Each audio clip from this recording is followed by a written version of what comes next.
நாக்கில் கூசல் கூசல் வந்தால் பிடிக்காதே விடு போகட்டும்.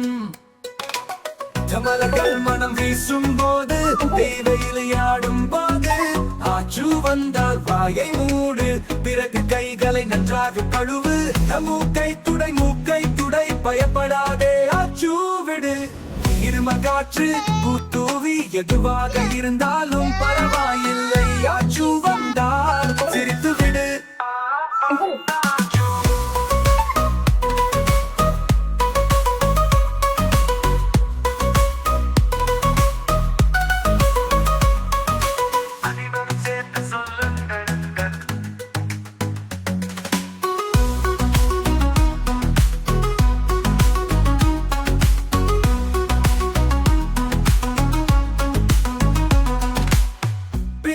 காற்று பூத்தூவி எதுவாக இருந்தாலும் பரவாயில்லை ஆச்சு வந்தால் சிரித்து விடு.